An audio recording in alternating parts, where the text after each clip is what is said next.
This morning po, our topic is about honoring God by giving our first fruits back to Him. Alam niyo po, ang pagbibigay ng first fruits ay isang paggalang sa ating Panginoon kung saan binabalik lang naman po natin kung ano yung nararapat para sa Kanya. Yung nararapat na pasalamat sa mga bagay na ginawa, sa dakilang bagay na ginagawa day after day, that He is blessing us exceedingly, abundantly, more than our minds can imagine, even the miracles, the healing, at yung health po, yung good health, na nire-restore niyo po sa bawat isa po sa atin.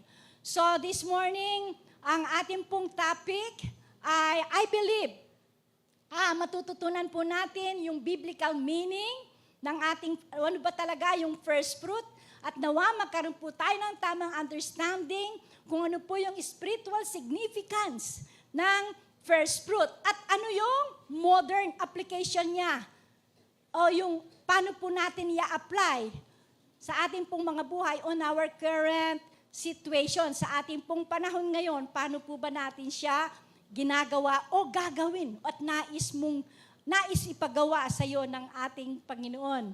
Amen? Pag sinabi po nating first fruits, unang bunga, usually po yan ay nakikita po natin sa Lumang Testament. Nagtataka ba kayo? Ano po ba yung concept? Bakit may first fruits ba? Hindi lang naman po tayong sa church natin, nagkakaroon ng first fruits, even to other churches po, mayroon silang first fruits. Kung nga lang yung iba, January. Kasi nga, first fruits, unang bunga, unang buwan ng taon. Kada unang buwan ng taon, doon po nila ito ginaganap. Tayo po, February naman po tayo. Siguro po, marahil, this is in preparation. Kasi nga, December, maraming gastusin. January, marami pa rin gastusin. Para naman may time po tayo makapag-ipon.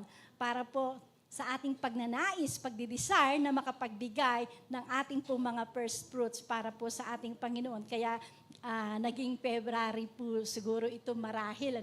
Hindi ko po alam bakit naging February po. Pero marahil yun po yung bakit nilagay po ng Lord sa atin. February, na-imagine niyo po ba nung unang panahon, yung pong first fruits, yung unang ang mga tao po, especially for the Israelites, kasi ang Israel po talagang isa po siyang mayaman na bansa when it comes to pananim. Ang mga lupa po nila ay talagang masagana,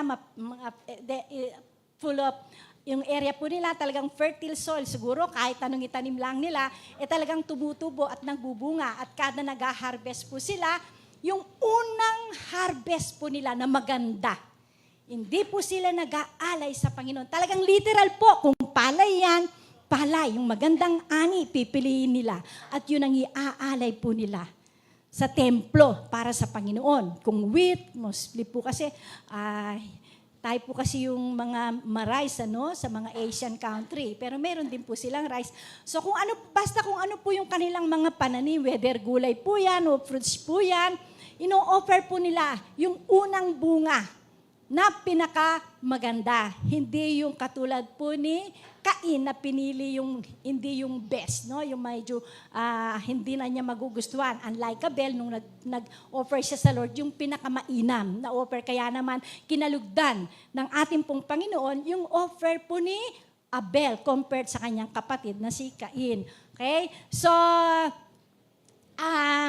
today,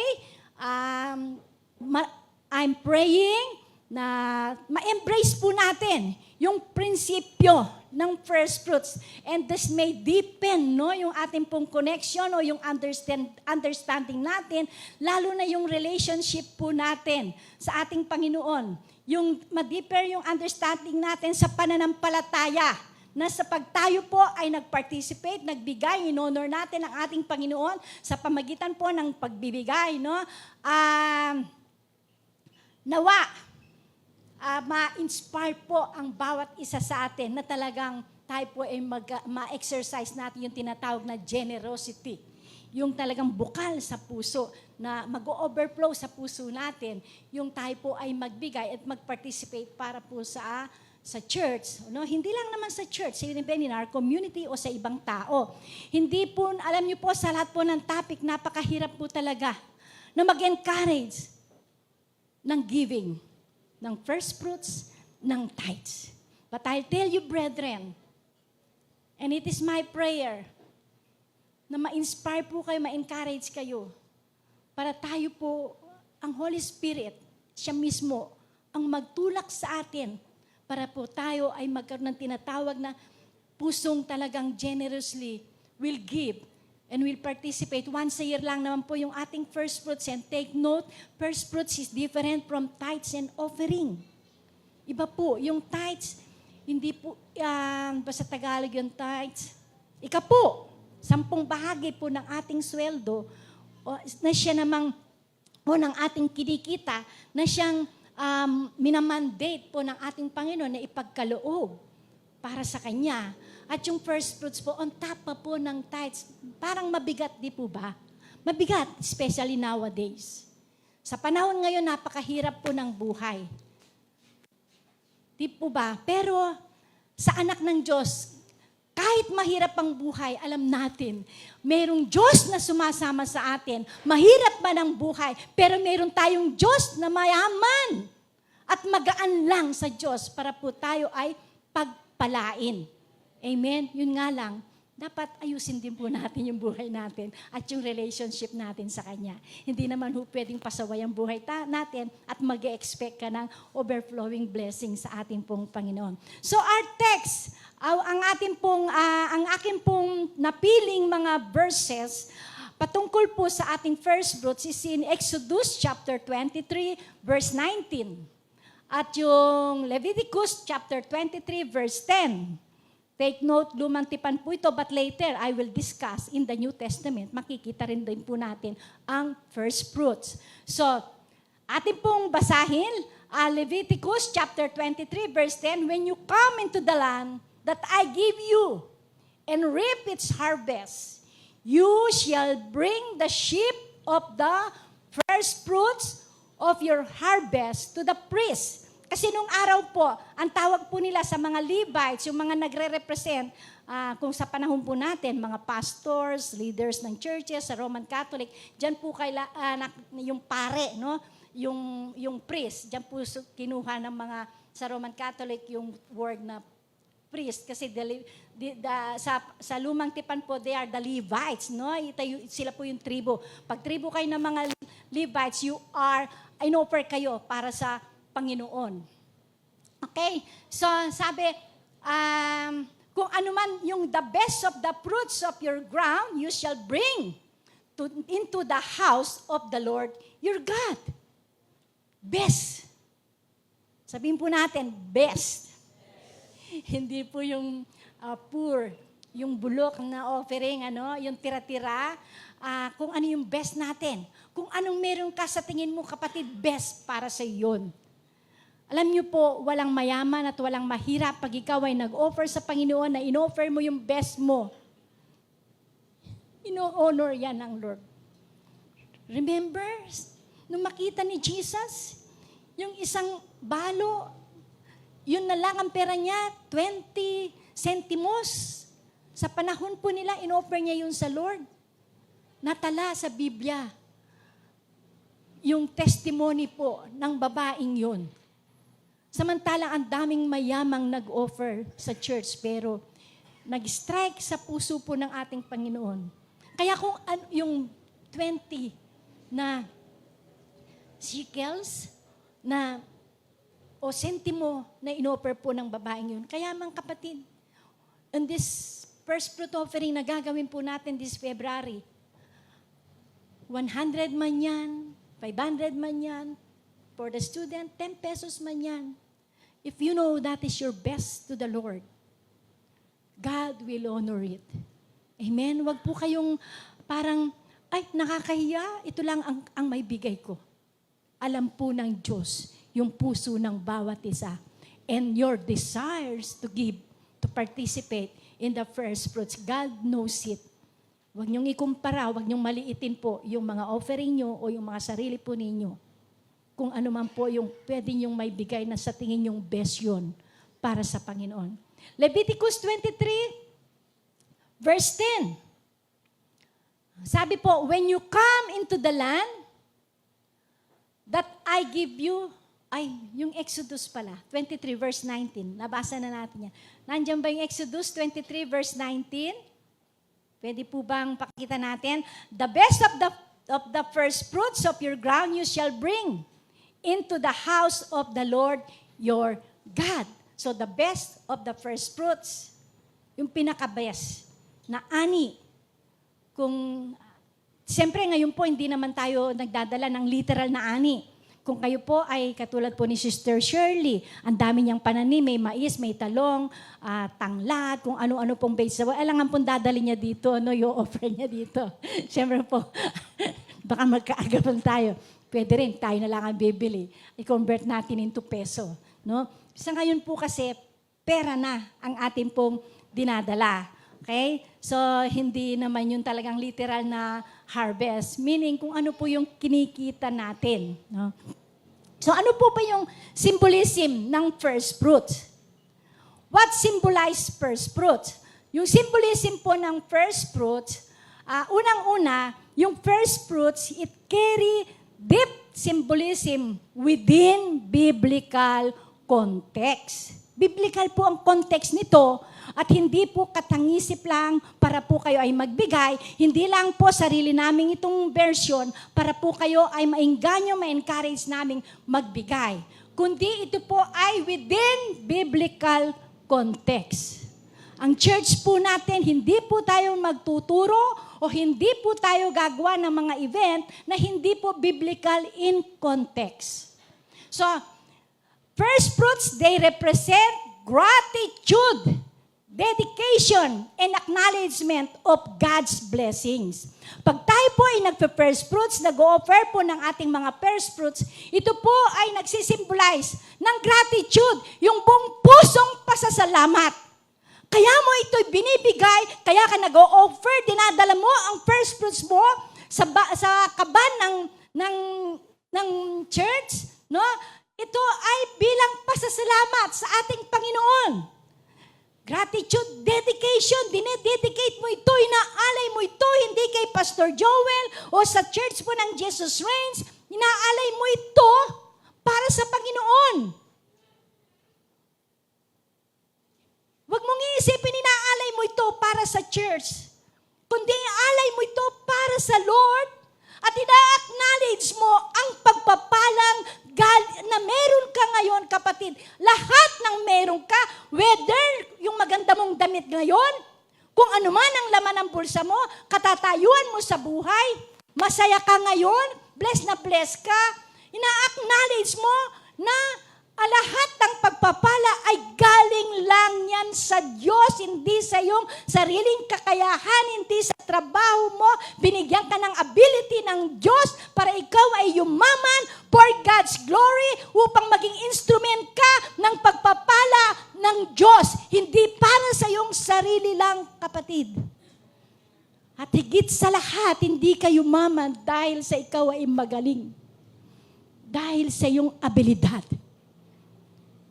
Hindi dahil sa ikaw ay isang kontraktor, anak ng kontraktor, o ikaw ay mayroong mga project sa mga gobyerno, kundi lahat ng pagpapala mo na galing sa maayos na kaparaanan, sa tamang kaparaanan, ay yan ay pagpapalang galing sa Diyos. Amen?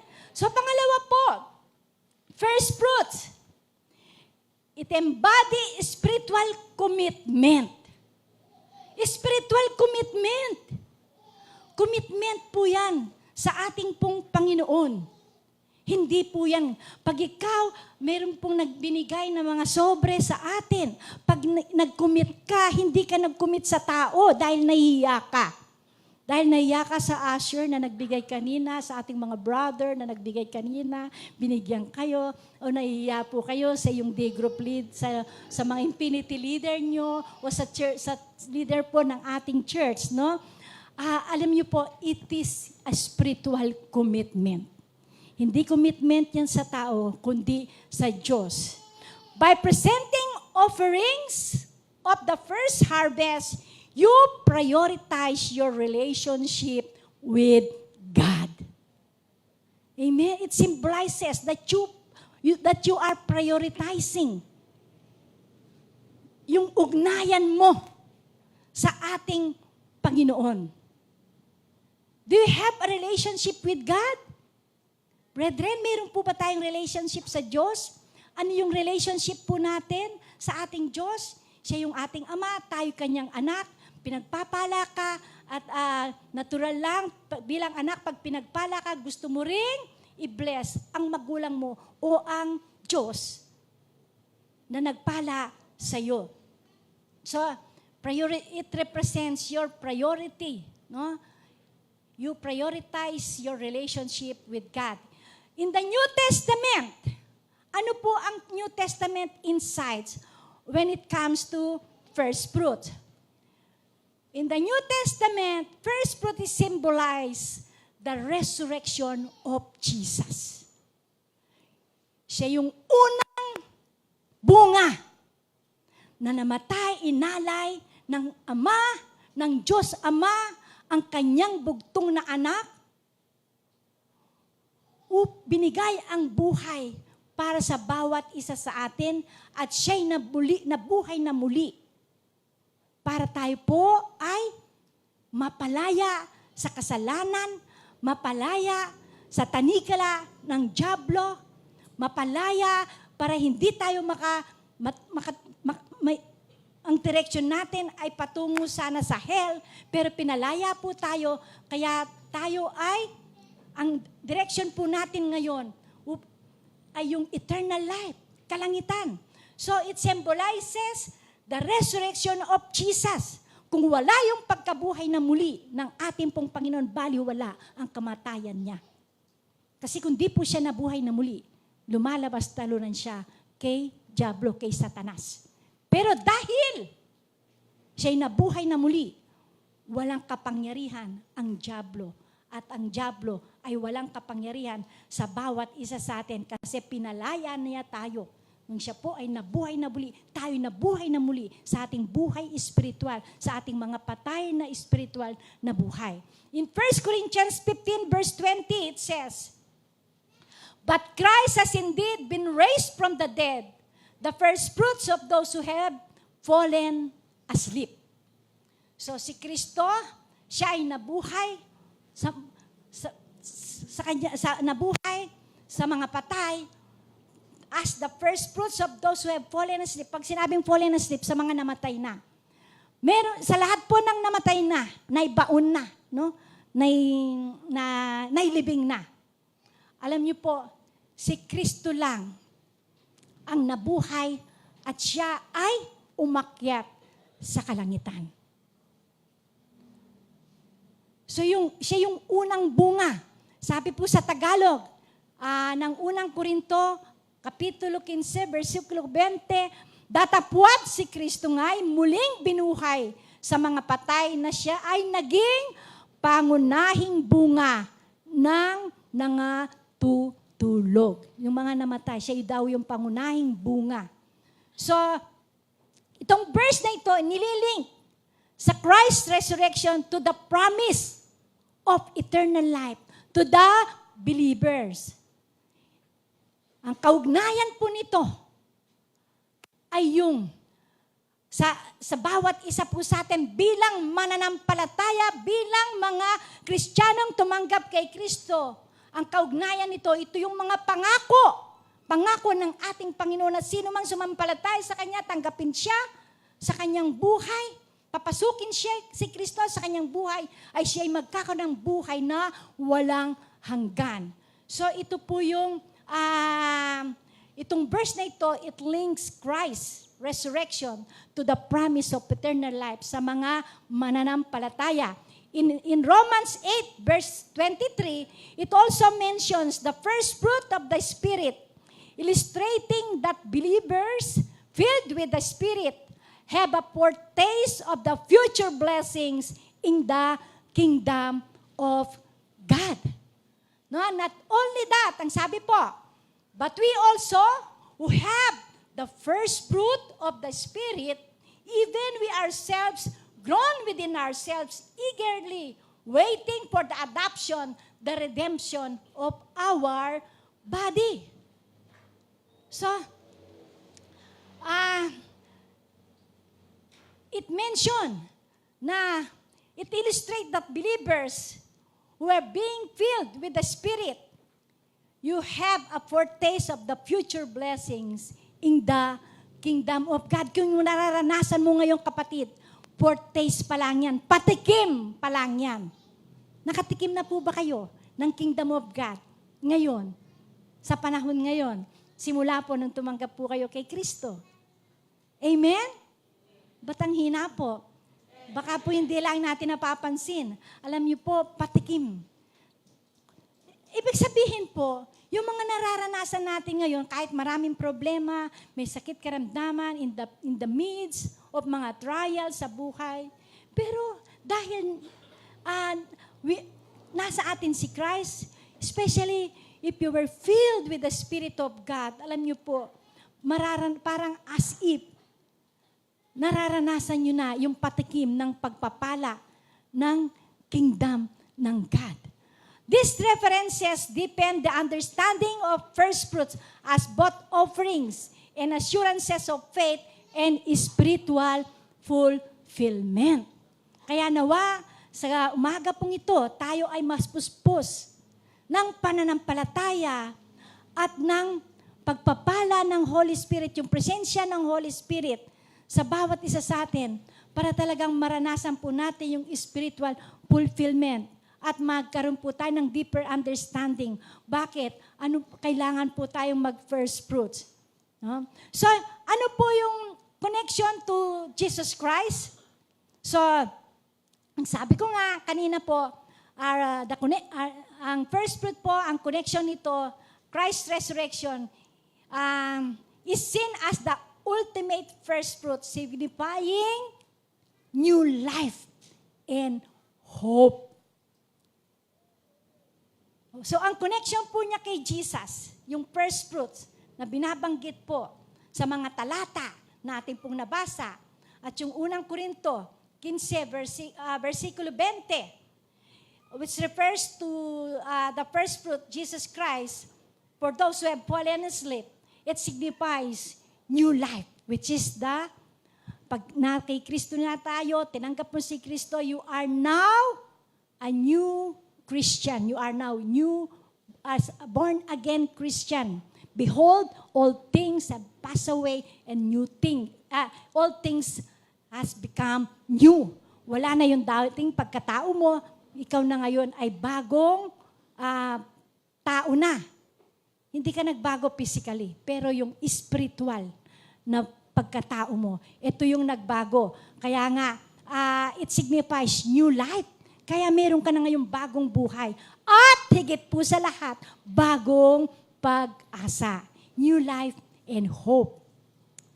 Which is Jesus Christ, the hope of our glory. Ito po yung kainaman, no?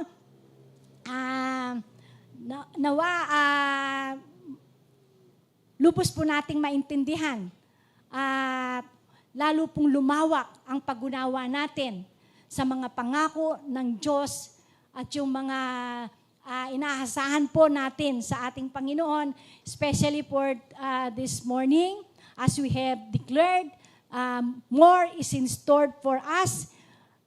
Kahit na medyo mahirap po yung ating topic at mahirap siyang gawin, pero panampalatayan po natin na mayroon tong kalakip na pangako at ma-appreciate po natin yung pangakong nakalaan that there is hope, there is a future blessings when we participate in the first fruits. Yung for the promise of spiritual renewal, no, at yung fulfillment in your faith journey na sa ating pong pagtayo po ay in-embrace po natin yung ating pong lesson for the day, no? Yung especially in participating our first fruits, nawa ma-embrace po natin yung pangako nito sa buhay po natin. Una sa spiritual, magkaroon tayo ng spiritual renewal. And then, ma-renew din yung mind natin na mawala yung mga agam-agam po natin o yung ating pong mga pagiging bantulot, at kung yung mga bagay nag-hold sa atin para hindi po tayo makapagbigay o makapag-participate sa ating pong first fruits. Especially now, meron po tayong darating na proyekto, which is the church building. Malapit na malapit po. Let's give the Lord a clap of praise. Meron na po tayong perang pagpapaumpisa talaga. Yun nga lang, nintay lang po natin yung completion po ng plano nito. Kasi medyo 3-story, so kailangan may plano po ito. At siyempre, meron din po yung building permit. Hindi naman po tayo pwedeng basta lang magtatayo. At sana ito yung makapagdagdag kaalaman o magpalalim ng ating pananampalataya in our journey with God sa paglakad po natin sa Panginoon, especially in the area of giving. Okay? So, ano po yung application of first fruit today sa buhay po natin? So, understanding the application of first fruit today, it enhances, sabi ko nga, it enhances its significance in our spiritual life or in our spiritual journey. The principles of first fruits, it encourages gratitude, commitment, and community or church support. Ang aplikasyon po nito, paano po natin ma-apply ito sa buhay po natin, sa pangkapanahon natin? Ang ibig pong sabihin, ini-encourage niya tayo na yung first fruit, ini-encourage niya tayo na talagang maging thankful po tayo na sa lahat na pinagkakalob ng Diyos sa atin. Maging grateful po tayo sa ating pong mga buhay. Pag sinabi mong grateful, lagi kang mapagpasalamat kahit anong meron ka, whether yung inalmusal mo kanina, kanin lang at tuyo, kanin lang at itlog, dapat may grateful heart ka kasi nakaraos ka sa iyong almusal. It encourages gratitude and commitment. Commitment, dedication, committed ka. You are committed to God, and of course, if you have a heart full of gratitude and a heart that is committed and dedicated to God, mag-overflow po sa iyo yung mag-support ka sa church or sa community. Hindi lang sa church, pag sinabi natin community, sa kapwa-tao. Hindi mo, pag ikaw pinagpapala, nakikita mo yung mga kapitbahay mo or somebody who is in need at ini-urge ka ng Holy Spirit na magbigay, huwag mong i-hold ang pagpapala. You have also to support. Alam mo, our church, kaya ako po napapagpala, natutuwa sa ating church because our church, it's a caring church. We're reaching out to those people whose community ay malayo. They are unreached people. Hindi maabot ng iba, pero tayo po kinakayanan at kinakayang abutin yung mga community na kung saan tayo po ay nakakapagbigay. Hindi lang tayo nagsishare ng spiritual blessing, kundi tayo rin po ay nakakapag-support ng kahit po nilalakad ang mga bundok, tinatawid ang mga ilog, nakakapagbigay po tayo kahit mga yung bigas, kahit mabigat, binubuhat ng ating mga kabataan. So, this is a community support. So, that is how we apply, the first fruits today. It encourages gratitude, commitment, and church or community support. At ang first fruits po, it is a personal reflection and commitment din. Personal reflection and commitment on sa ating pong pagbibigay ng ating first fruit. It fosters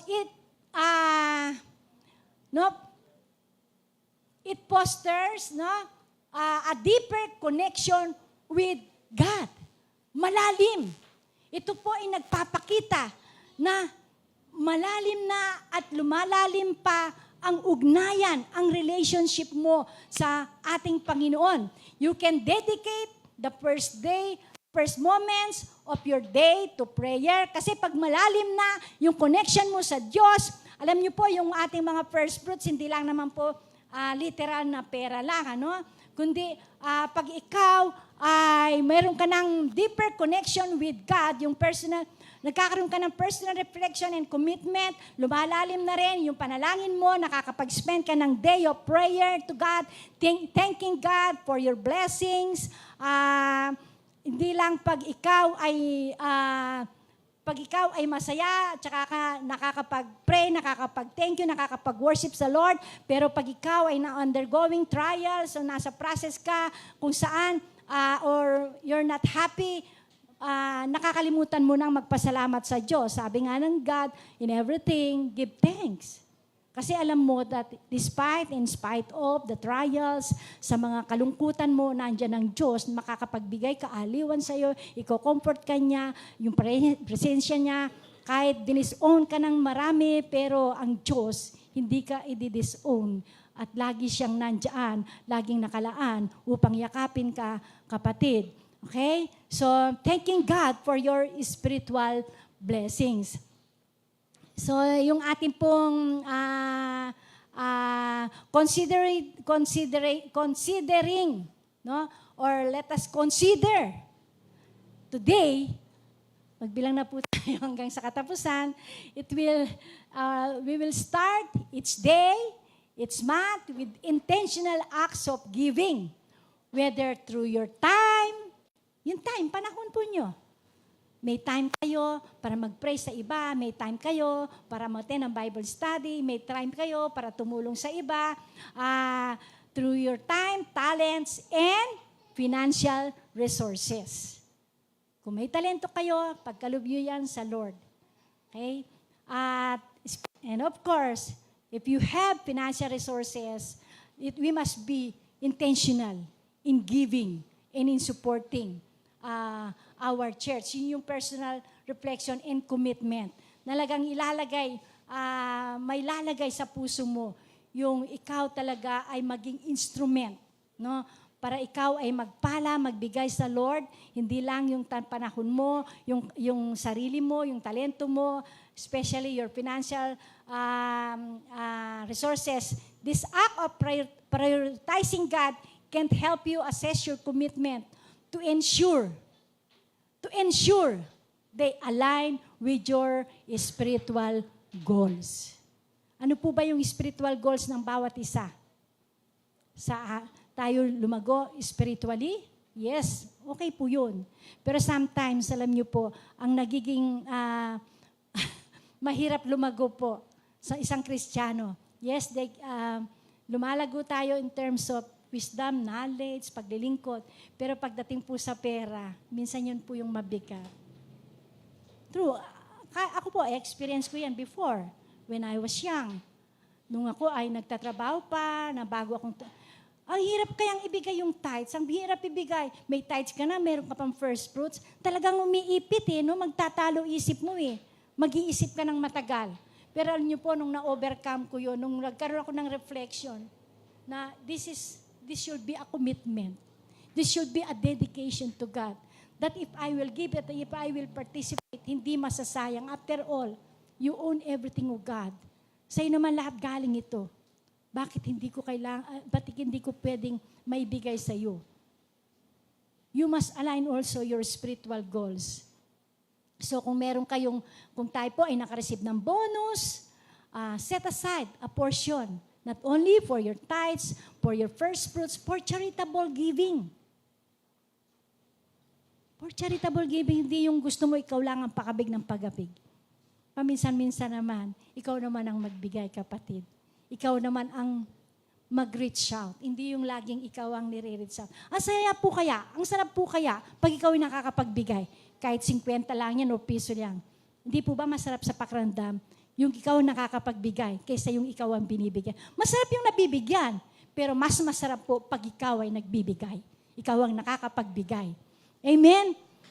Praise God. Kaya pag meron pong namamatayan, yung iba sa opisina dati, papaikot ka ng sobre. Yung iba, ang bigat magbigay. Bibiruin ko para sila yung ma-encourage. Mas maganda na yung magbigay kaysa ikaw yung pinanlilimos ngayon, pinanghihingi ng abuloy. O di magbibigay sila. Di po ba? Mas masarap Yung buhay ka, kaysa ikaw yung pinangiikot ng sobre kasi patay ka na, kaya ka pinangiikot ng sobre. Praise God. So, dapat meron din po tayong tinatawag na social responsibility, no? Nakakapagbigay din po tayo. This is small act of giving. Alam niyo po, it demonstrates your trust to God's provision. Nagde-demonstrate lang yan, nagsisimbolize lang yan na ikaw ay talagang, alam mo, yung provision na yun ay galing sa Diyos. At ina-acknowledge mo yung role ng Diyos sa buhay mo. No? And of course, you have to have that heart na talagang laging mapagpasalamat sa Diyos. Kaya naman, hindi mo sinosolo. Kung anong meron ka, binabahagi mo ito. So, the practice of first fruits, it helps you to recognize yung at nag-encourage ka ng spiritual thankfulness sa ating pong Panginoon. So, ano naman po yung sa church and community practice? In many churches, the practice of first fruit manifests through special offerings or commitment services. Katulad po sa atin, special offering po ito. Kasi once a year lang po siya ito ginagawa. So ito yung practice po natin that tandaan po natin, ano pong buwan? Love month. Imbes na nagse-celebrate po tayo ng Valentine's, no? Gagastos tayo ng malaki. Magde-date tayo, gagastusan natin ng malaki. Alam niyo po, kung meron ka, if you have the means, why not? Pag meron ka namang means, hindi naman po namin kayo pinagbabawalan mag-celebrate kayo ng magarbo, a romantic Valentine's celebration with your husband, with your wife, with your boyfriend, girlfriend, with your friends, with your family. Pero dapat po naisasaalang-alang din natin, no? Meron din tayong special offering or commitment every February, and that is our first fruit. Mabigat po ba? Mabigat ba? Kasi po, parang mga mukha nyo marami naman ang nakangiti, meaning tanggap, no? Tanggap at ready, excited sila sa first fruits offering natin. This last Sunday of February. Pero yung iba, yan po yung kasing nakikita kong reaction, ano? Siguro nagwa-wonder. Gagawin ko ba yan? Paano ba ako mag-participate? Totoo ba yan? I hope ma-encourage po kayo, no? Alam niyo po, some churches, they also, or communities, meron silang tinatawag na ang isang celebration po nila or ang practice po nila sa first fruits offering, hindi lang po donation, meron din po silang tinatawag na feasting celebration. While having their offering, nagse-celebrate din po sila kainan, sayawan. Alam niyo yung napapanood niyo po minsan sa mga Hebrew, mga movie, na mga Old Testament, practice, di po ba? Pag nag-offering sila, talagang nag-jubilee celebration sila. Sumasayaw sila para sa Lord, giving thanks, no? Praising God for His faithfulness, worshiping God for His faithfulness sa mga provisions. Alam niyo po, sa atin din naman, tayo po, pag tayo nag-first fruits offering, meron tayong tinatawag na patlak, na salo-salo, kahit pika-pika, kahit magdala kang nilagang itlog, nilagang mani, nilagang kamote, puro nilaga, nilagang mais, masustansya naman yan. No? Tayo po ay salo-salo, tayo po ay nagkakainan. So that is celebrating, no? Feasting celebration na po sa atin yun. Our hearts full of gratitude. So that is how we also practice in our church, yung ating pong first fruits offering. Kaya ngayon po, medyo pag-isipan na natin. Ano kayang dadaling ko? Last year, nilagang mani. Nilagang itlog naman. Nilagang mais, nilagang saging. Alam mo, masustansya yan Tinatawanan nyo, pero po masustansya yan. Yan ang mas masustansya kaysa po sa mga burger. No? Pero burger is welcome. Para matuwa naman po yung mga young ones. Yung mga young ones natin. Kasi pag mga nilaga, yung mga katulad ko lang ang natutuwa. Kasi medyo na po, medyo health conscious na kami, Lalo na yung mga seniors, natutuwa po yan. Okay? So, you can engage with local church initiatives to emphasize community sharing, such as food drives or collective worship services. Focus on gratitude. Focus on gratitude. Kaya ka nagkakaroon ng first fruits practices sa mga community. Kasi nga, yun ay, it is a collective worship and service which focus on gratitude. A heart full of thanksgiving sa ating pong Panginoon. Okay? So, this fosters a shared sense of purpose as you collectively acknowledge God's provisions. This can create a ripple effect sa church, sa community, and it will inspire others to inspire the biblical principle of first fruits sa kanila pong mga buhay. Lalo na pag nakikita po sa buhay mo, kapatid, na talagang nakikita na pinagpapala ka ng Diyos. Pag ang testimony mo na ikaw ay nagbigay ng ganito, alam nyo, I don't know kung kayo po, hindi po ba kayo nakaka-experience na pag ikaw ay nagbigay para sa Panginoon, hindi mo man i-harvest yan ngayon o bukas, on some other day. Alam nyo, talagang makikita mo kung paano ka ipagpapalain ng Diyos. Kaya nga, kanina nga po, kaya ako pinarepeat yung ating pong worship song, I believe there is more. When we give to God, we believe there is more blessing. Alam niyo po ako, pag kinakanta ko yung kantang yan, talagang literally, ninanamnam ko po, I open my hands, Lord, to receive all the blessings that is in store for me. And I believe there is more. There is more. Alam niyo, hindi naman sa parang wala kang kakontentuhan sa buhay. Kasi ang Diyos, ang nais niya, ay talaga namang ibuhos niya yung pagpapala sa iyo every day. Day after day, nais ng Diyos, maranasan mo yung kanyang pagpapala. Spiritually, physically, emotionally, materially, financially. Day after day. Gusto niyang ibuhos sa iyo yan. Kaya, huwag kang makontento kung ano yung naibigay mo nung nakaraan. Aspire, desire, and pray for more, that the Lord will enlarge your heart. Hindi po yung palaki ng puso nyo, magkaroon kayo ng heart enlargement, kundi yung palawakin yung pag-unawa nyo sa mga spiritual na bagay para lalong lumawak ang iyong pagbibigay, ang iyong pananampalataya na magtiwala sa provision ng Diyos na pag ibinigay ko ito, hindi ito masasayang. I'll tell you, brethren, hindi lang love overflowing ang maranasan mo. Overflowing blessings, maranasan mo, kapatid. I myself,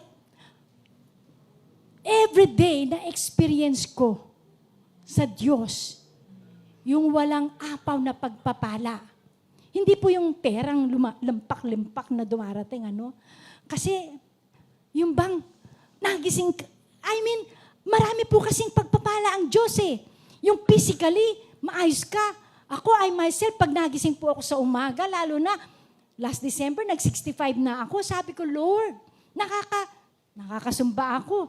Pagka umiindak ako sa sumba, talaga namang kahit anong ganong, kasi talaga pong nagbibigay todo ako kasi ang intensyon ko para pawisin.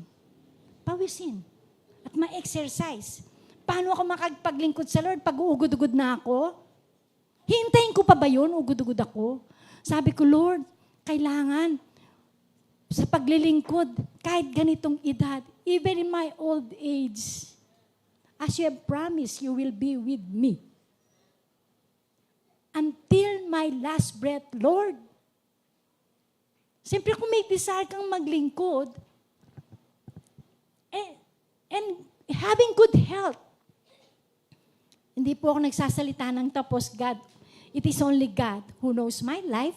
He holds my hand, He holds my life in His hand, at siya lang naman ang nakakalam kung hanggang kailan ang buhay ko. Pero, alam nyo, kasi isa yun sa, hindi po yung financial eh. Magpa-follow na lang yun eh, yung financial.